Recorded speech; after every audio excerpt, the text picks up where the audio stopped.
Parábola não é um fato ocorrido, mas uma história contada para ilustrar um ensinamento. E Jesus se utilizava muito de parábolas para fazer com que as pessoas entendessem de uma forma simples o que ele queria ensinar.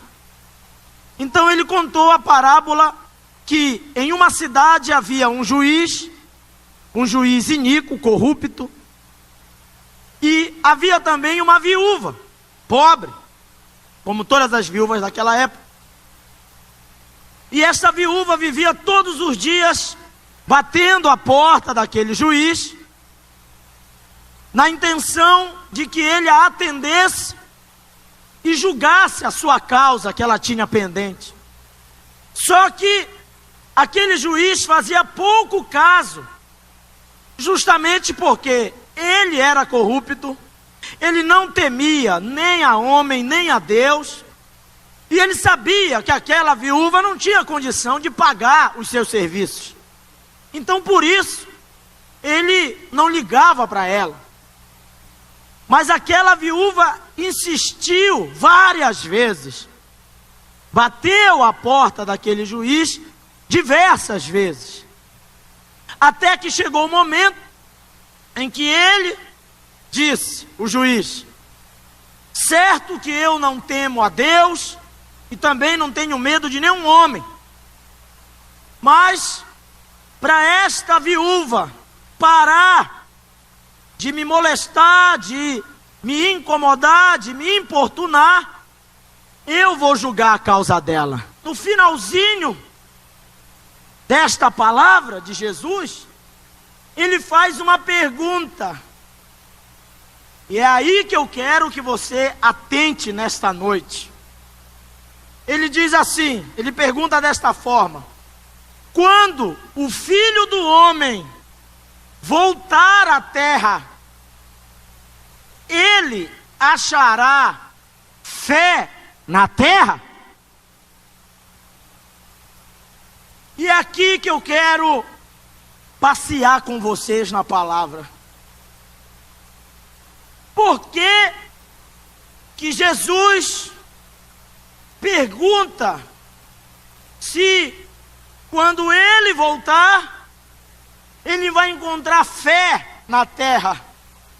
E quando ele diz fé na terra, é fé no coração do homem, fé no coração das pessoas, no coração dos seus filhos, no coração dos seus discípulos, no coração dos líderes, no coração dos pastores, nos corações dos membros das igrejas, no coração dos cristãos. Ele vai encontrar fé. E eu fiquei pensando, quando o Filho do Homem vier à terra, ele vai encontrar fé na terra? Onde está a fé de vocês? Por que essa preocupação do Senhor tanto com a nossa fé? Por que essa insistência de saber se ele vai encontrar fé em mim daqui a um tempo? Por que essa insistência em saber onde está a minha fé?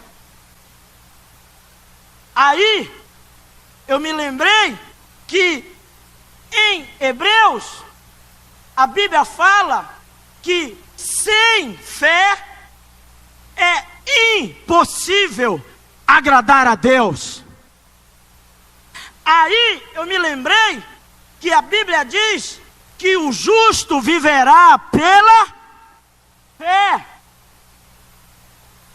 Aí eu me lembrei que a Bíblia diz que a fé é certeza daquilo que não se vê e convicção daquilo que se espera. Aí eu me lembrei que nós vivemos, segundo fala Paulo aos Coríntios, em 2 Coríntios, nós vivemos por fé e não por vistas.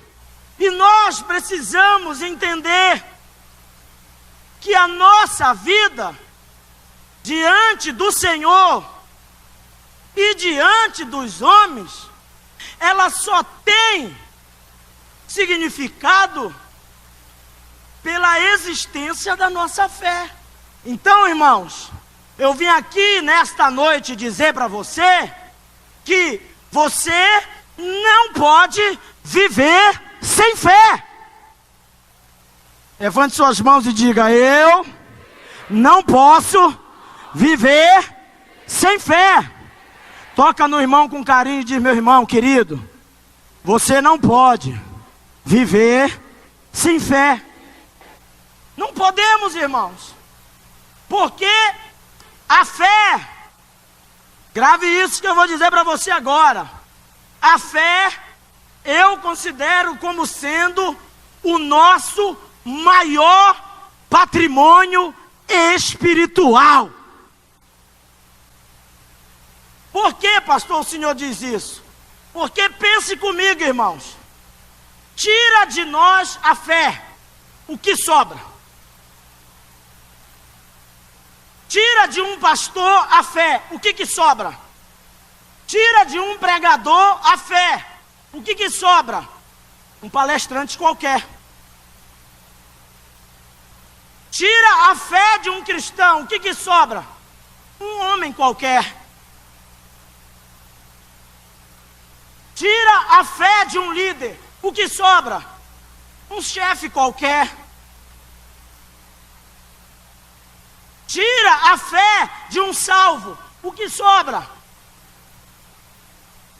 Se até a salvação é pela fé, porque é graça, é dom de Deus, e eu me aposto dela pela fé.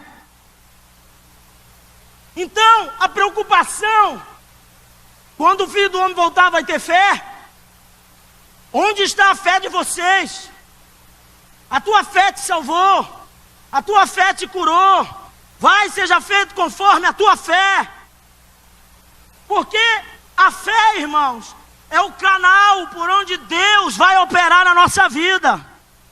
A fé, ela traz Deus para nós, diga amém. Mas a fé também nos leva até Deus. Sem fé, não adianta você cantar nem sequer um hino, um corinho para Deus. Sem fé, não adianta você recitar versículo, não adianta deixar a Bíblia aberta na estante da sala. Sem fé, não adianta você dobrar os joelhos para orar. Sem fé, não adianta você fazer horas e horas de jejum. Sem fé, meu irmão, não adianta você estudar teologia. Sem fé, não adianta você fazer corrente. Sem fé, não adianta você encher um garrafão de óleo ungido. Tudo é dependente da fé.